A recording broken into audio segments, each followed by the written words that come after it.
Let it be a Nick and Jane, and let it be a Mr. Smith, a banker of Nick and Jane. They both keep their money in his bank. That's why we use the title Mr. Smith with respect. Nick really wants to buy, well, let's say Jane's bicycle, but he has no money. More precisely, he has money, but not enough, only $10, while Jane wants $100 for her precious bicycle. That's a problem. What should Nick do? Well, this bicycle is so desirable. He gives Jane his $10 as a deposit and asks plaintively not to sell the bike to anyone. He says that he will bring the rest of the money soon. At the same time, he runs to his bank, to the respected Mr. Smith, to get a loan for the missing $90. As ill luck, Mr. Smith has no money at this moment, but he knows perfectly about $10, which Nick gave to Jane. And where will Jane bring his money to? That's right. She will put these $10 in her lovely bank to the same Mr. Smith. Therefore, Mr. Smith asks Nick to come back tomorrow in the hope that tomorrow he will get these $10. And everything happens this way. The next day, Jane brings $10 to the bank. The bank provides Nick these $10 on credit. Nick immediately gives them to Jane. She again puts them in a bank. The bank again provides Nick these $10 on credit, etc.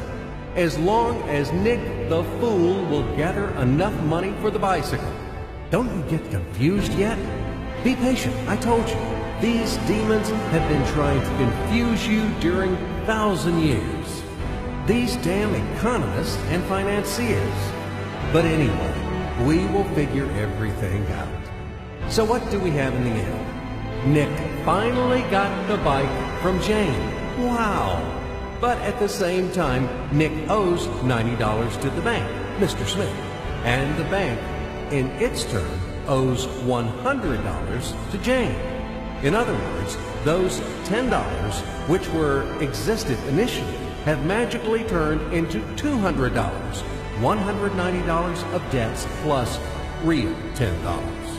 But these $10 would also turn into $1,000, even in $1 million or $1 billion, if Nick would make a more expensive purchase. In this case, our $10 would make the increasing number of its cycles, circuits from hands to hands. That's it. So, what happens in today's world? SOS! It appears that banks also make money out of thin air and multiply them. Not only Fed can produce money, but banks either. In short, everybody can do this, except you and me. We are not in the business at this celebration of life. I would like to print or draw some money as well. In fact, these banks multiply money without any control. And we're still wondering why the banker lives better. What are naive fools are we? Now it is clear why.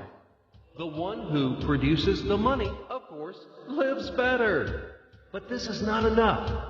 From this moment, poor Nick will never be able to repay his debts owed to the bank, no matter how hard he would work. Silly Nick doesn't know it yet, that he's in slavery to the bank, in credit bondage forever, because those $90 which he owes to Mr. Smith do not exist in nature at all. Sly Mr. Smith made his money out of nothing. He created them out of thin air, just one click. And $10 turned into $200. Yes, but you can object